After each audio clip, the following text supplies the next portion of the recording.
just begun a study of the Vedic Suktas, and the very first Sukta chosen for the first series of talks is the Narayana Sukta. It is extremely popular and chanted very often. It also forms part and parcel of the ritualistic process. For instance, when Abhisheka is done to an image or as part of the worship process, Narayana Sukta is also used along with Purusha Sukta and some other mantras from the Rig Veda. This Narayana Sukta is a part and parcel of the Upanishad called Mahanarayana Upanishad, also called as Yajniki Upanishad, which again forms the fourth section after the three sections of the Taittiriya Upanishad. And Narayana Sukta starts with the words Sahasra Shirsham Devam Vishwaksham Vishwashambhuvam, and the commentators say that the Maheshwara, Supreme God, referred to in the previous mantra, that is the topic for discussion now. The Narayana Sukta gives a detailed description of that Supreme Lord called Maheshwara. That takes us back to the four mantras preceding this Narayana Sukta. And these mantras are very, very famous as Yati Vandana mantras, mantras which are chanted at the time of receiving ceremonially a sannyasin or a monk. Na karmana, na prajaya dhanena, and so on. So a study of these four mantras first forms a good introduction to the study of the Narayana Sukta itself. We had just completed the first mantra and taken up the second in this series of Yati Vandana mantras. Na karmana na prajaya dhanena tyagena eke amritattvam anashuhu parena nakam nihitam guhayam vibhrajat etat yatayah vishanti. There is that Supreme Spirit called Paramatman, and that Paramatman is established in the cave of our heart, deep inside our minds and intellects. That is to be meditated upon. Those who meditate upon it, those who realize it in their own hearts, such people get amrutattva or immortality. This immortality is something which can be got only by Atma-jnana, by the direct experience of the Atman, Paramatman principle within our heart, and not by Vedic ritualism, not by progeny, not by money, but only through renunciation. That is the main purport of this mantra. Na karmana, na prajaya, na dhanena, tyagena eke amritattvam anashuhu. Only a handful of people, manushyanam sahasreshu as the Gita puts it, 1 in 1,000, 1 in a million, sincerely tries to realize this Atman, and the right trial method prescribed in the Upanishads for the realization is that of tyaga, sannyasa, renouncing the actions, ritualistic actions, desire-motivated actions, renouncing one's hearth and home, cutting down all the attachments and retiring into the forest or a cave or to a river bank and spending one's time by meditating upon the Atman as prescribed in the Upanishads. So by following this method of sadhana or spiritual practice, a few people, a handful of people who dared to practice this renunciation, they were able to get the Supreme within their hearts and also get Amritattva, immortality in their life. That is the main idea contained in the first. Then we come to the second mantra in this series. Vedanta Vijnana Sunishchitarthaha Sannyasa Yogadyataya Shuddha Sattvaha Te Brahma Loketu Paranta Kale Paramritat Parimuchyamti Sarve.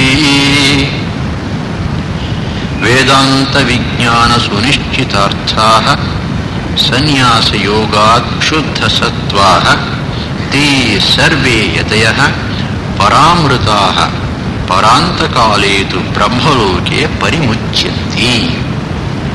This is the simple prose order of this mantra. Vedanta Vijnana Sunishchita Arthaha.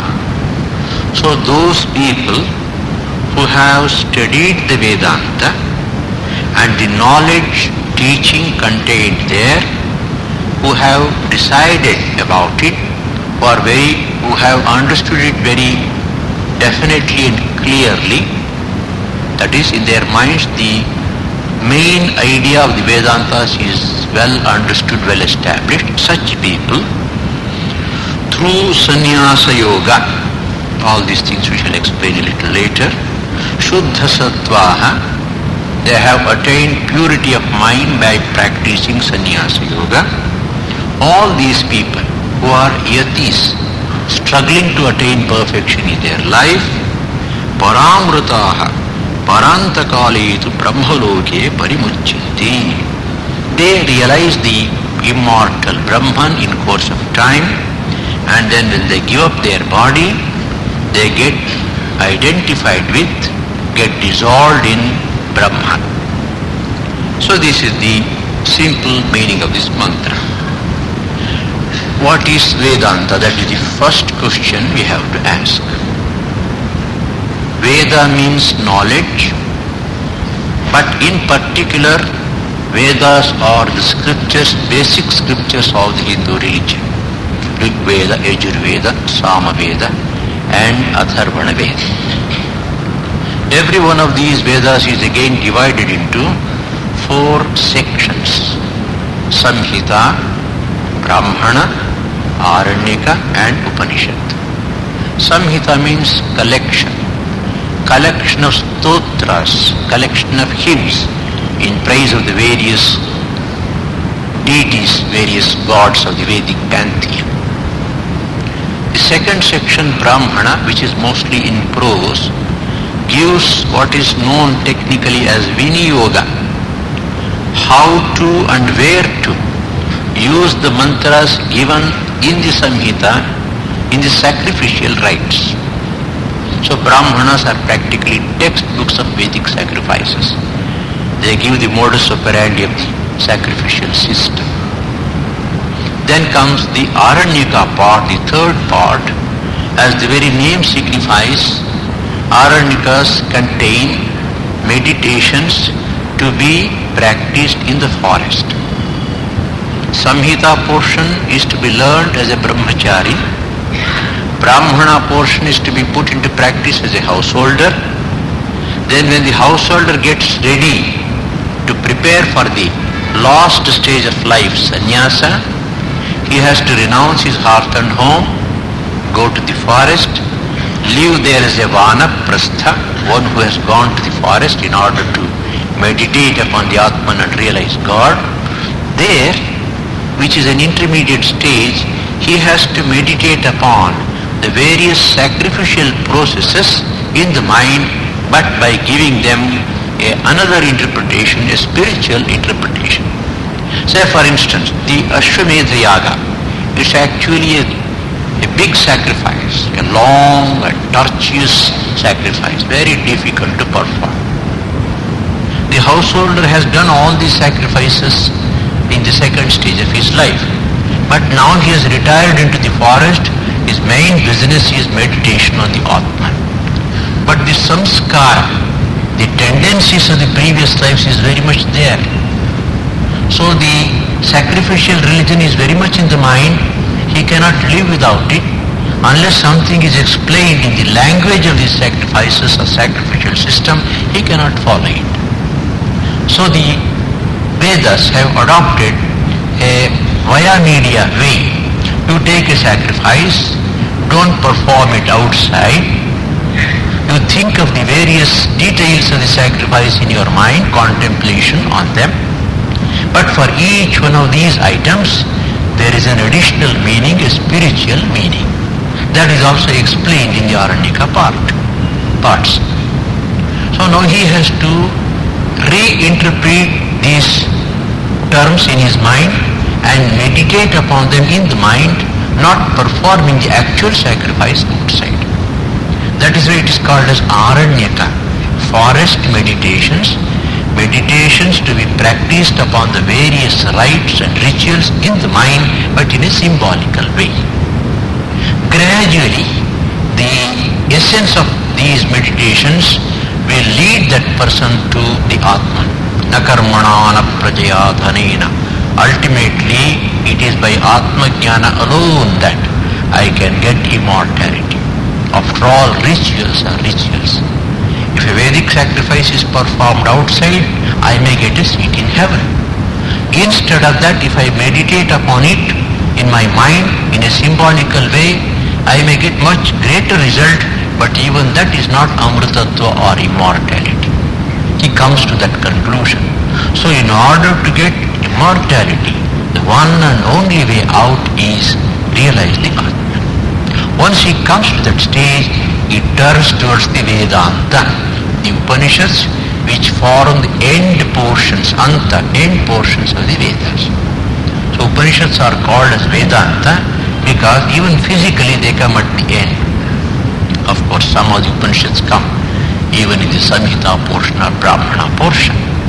But in general, they come at the end of the Aranyakas. The word anta can also mean essence, the core. So Upanishads contain the essence of the Vedic teachings, therefore they are called as Vedanta in both the senses. When a person studies the Vedanta, from that he comes to know about the nature of the Atman Paramatman. That's the Vijnana. Vedanta Vijnana is the knowledge gained through the study of the Vedantas concerning the Atman within and the Paramatman who is all pervading. So once that Vijnana is got in a general way, then he has to reflect upon it. First is Shravana, hearing. Second comes Manana, reflecting upon it. That leads to certain definite intuitive conclusions. Then he has to meditate upon that nididhyasana. The meaning becomes absolutely clear in his mind. Vedanta Vijnana Sunishchita Artha. A person who obtains it, who obtains a very clear knowledge of what is contained in the Vedantas, such a person is called Vedanta Vijnana Sunishchita Artha. Now who is he? Yati, the sannyasi, the spiritual sadhaka.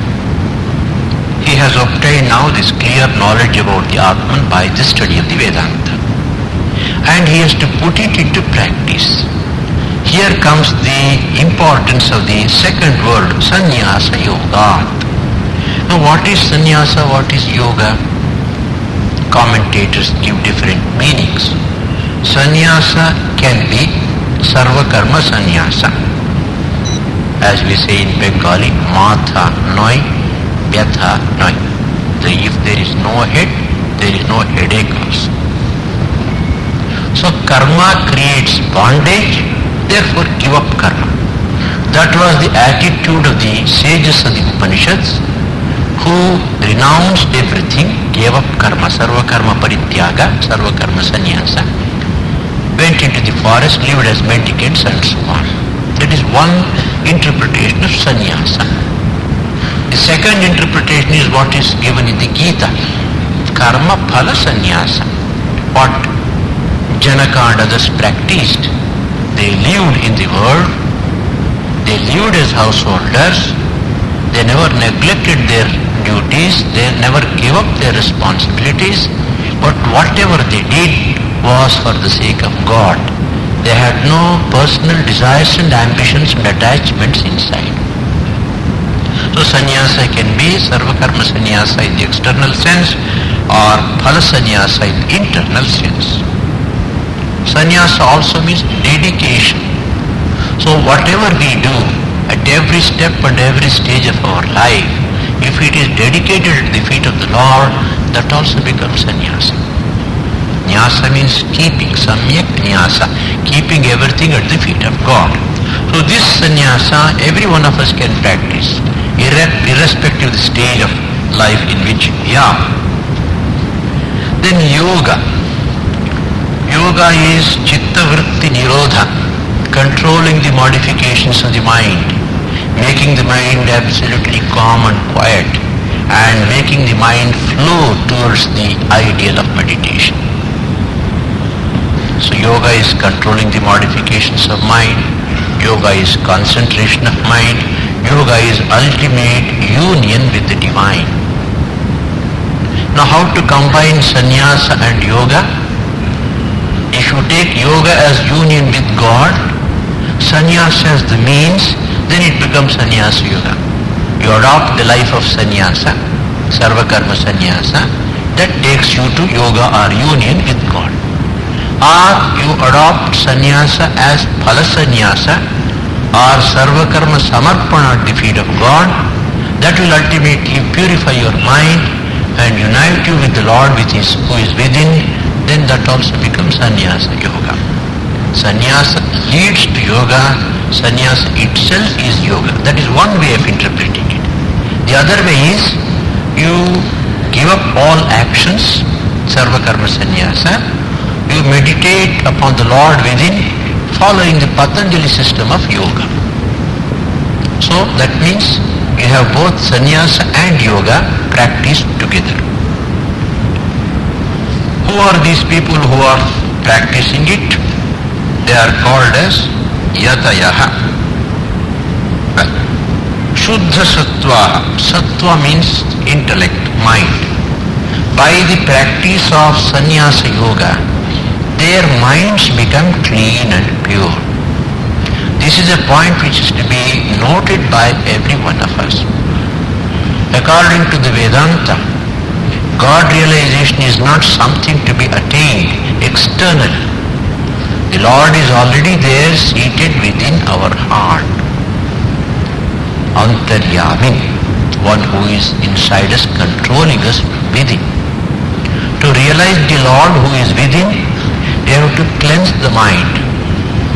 The Lord is within us, He is so close to us, nearer than the nearest, dearer than the dearest, and yet we are not able to experience Him eye.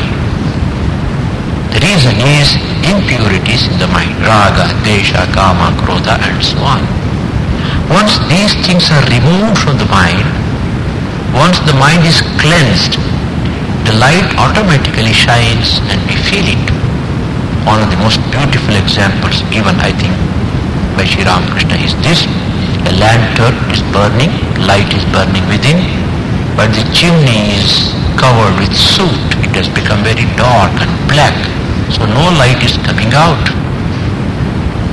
You go on cleaning the chimney, the glass, to the extent it is clean, to that extent the light comes out.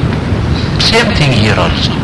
Every one of the four yogas, it just helps us to remove the impurities in the mind, make the mind pure, so that we can feel the presence of the divinity within us. That is yoga, that is sannyasa ultimately. So sattva shuddhi or shuddha sattvatva, making the mind pure and clean, that is the primary necessity in spiritual life. Those who have obtained it, they are the yatis, they are the yogis. Shuddha sattvaha bhutva, becoming men of purified minds or intellects or hearts. Then they are also called as yatayaha, yatanashilaha. See, they are constantly, continuously striving for perfection. They are not stopped halfway. Until and unless the goal is reached, no question of resting or retiring.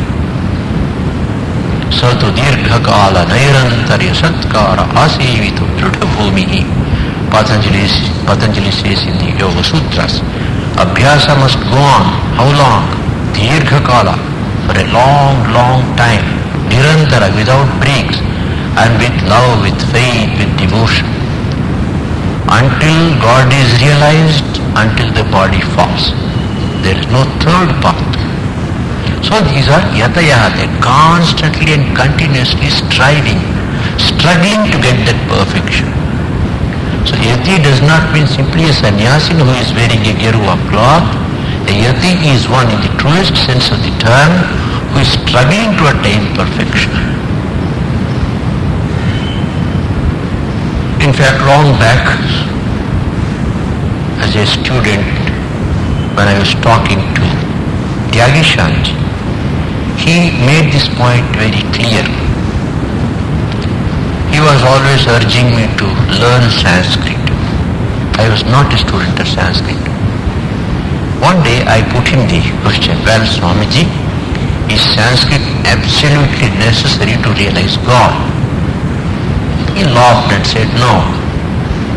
God realization depends upon faith, spiritual practice, bhakti, jnana. Then why are you stressing so much that I should learn Sanskrit? Then he said, if you learn Sanskrit, you will be able to read our scriptures in the original. It has got an ethereal beauty of its own. Not only that, how long can you meditate? 24 hours, 4 hours, 6 hours, 8 hours. What will you do the rest of your time? So if you practice or cultivate the study of the scriptures in the original, where you are able to delve deep into it and understand the meaning, your mind will be kept at a higher plane. Otherwise, samskaras will pull it back. One example can make it more clear. In mountain climbing, the persons have a lot of load on their back. So they should go on struggling to climb. If they rest, the load on their back can pull them back. They may tumble down. That means, uttishtata jagrata. They should constantly and continuously strive to go forward and onward. That is why they are called yatis. One who is practicing spiritual discipline must do it constantly and continuously. It doesn't mean that you should always run about. No, it's a question of keeping the mind fixed on God, somehow or the other. Tasmat kenapyupayena Ramakrishna niyojayet. Bhagavatam says, by some means or the other, fix the mind on Lord Krishna. So they are the yatis, niyamanashilaha, those who are controlling their passions, who are struggling for spiritual perfection. Such people, what do they do? Paramrutaha. Now, amrutatva is actually immortality. And immortality is that which is got by us by realizing Brahman, who is Amrita. So, once these people understand the meaning of the Vedanta, practice the disciplines given there, purify their minds through that, they are able to realize Parama Brahma, Parabrahma in their hearts. They automatically get Amritatva. So having understood, having realized the Brahman in their hearts, having obtained the immortal Brahman in their hearts here and now while living in this body, Parantakale Parimuchyanti. This is something very interesting. What is Parantakala? Again, there are two different interpretations. Now the yogi is living. All these years he has struggled. At one fine moment in his life, the realization has come. Once he has realized that he is the Atman Brahman, all bonds are gone. Now he has practically become immortal in the sense he is not going to be born again. But the body continues as a result of the momentum of the past actions. It's called prarabdha karma. So the prarabdha karma has produced this body. Once the body falls, prarabdha karma is over. All other karmas, sanchita karma and agami karma, they are not there to produce the result. They have been burned, destroyed by Atmajnana. So, paranta kale, at the time of the death of this body, they are liberated. Now what has happened is, when they are jivan mukta purushas, liberated while still living in the body, the last vestige is still there. They are still bound by the physical body. They have their hunger, they have their pain, they have their problems, but their minds are kept above these things. Still it is a bondage. And even this falls. So when the body falls at the time of death, they are liberated fully. Yatha nadhyas chandamanas samudre astangachanti namarupe vihaya. As the Upanishad says, rivers flow into the ocean and become one with the ocean. Like that, when the Mukta Purusha dies, his Jivatman becomes merged in the Paramatman, the body is destroyed here, the various elements which are responsible for producing the body, they take back their elements from this body. So the Prithvi which is here, the earth element, gets dissolved in the cosmic earth element. The water element which is here gets dissolved in the cosmic water element and so on. So once they get dissolved in the cosmic water element, cosmic earth element, they will not come back to produce the body again. That is the beauty. Finished once for all, he is liberated from that. Parimuchyanti sarve. Another interpretation is, people go to Brahmaloka or Satyaloka through meditation. And when the Muktaloka, along with Chaturmukha Brahma, the creator, they will get dissolved into the body of the Supreme Narayana Mahapurusha. So that is another view. Whatever it is, the final mukti comes when the body falls. Parimuchyanti sarve. So the total meaning of the shloka is only this much. First of all, we have to study the Vedanta. Then we have to understand the true meaning of the Vedanta. What is its central teaching? What is the essence that we have to learn? And the essence is, by getting Atma Jnana, we become immortal. In order to get that Atma Jnana, what is the way we have to adopt in our life? Sannyasa Yoga. Giving up all bad actions, giving up all desire-motivated actions, and performing only those actions which are absolutely necessary for the maintenance of the body and continuation of the sadhana. Then practicing yoga, meditation on the Atman within, as prescribed by the scriptures like Patanjali's Yoga Sutras or Upanishadic meditation. So by adopting the path of Sannyasa Yoga, these people who are interested in getting immortality, they make their minds gradually purer and purer. So when the mind becomes absolutely clear and pure, automatically the reflection of the Atman from within comes and he realizes his essential nature as Atman Brahman. Once that comes, he is liberated for all practical purposes, but the body continues for some more time. When the body falls, he is liberated absolutely. Paranta kale parimuchyanti sarve. When the body falls, these yatis who are struggling for perfection, they get full liberation. Or alternatively, they will live in Brahmaloka after giving up this body, and at the final dissolution, when Brahmaloka is also dissolved, they will also get dissolved into the Lord. Both views are current in the Upanishads. It depends upon your choice or your conviction. Then we come to the next shloka, Dakhram Vipapam. Dakhram Vipapam Paramishma Bhutam Yat Pundarikam Puramadhya Saggastham Tatrapi Dakhram Gaganam Vishokam Tasmin Yadantas Tadupasitavyam. Object of meditation and the place of meditation. These are the two things dealt with in this shloka. Dakhram Vipapam Parameshma Bhutam Puramadhya Samstham Yat Pundarikam Tatra Api Tasmin Dakhre Antaha Vishokam Yat Gaganam Asti Tat Upasitavyam.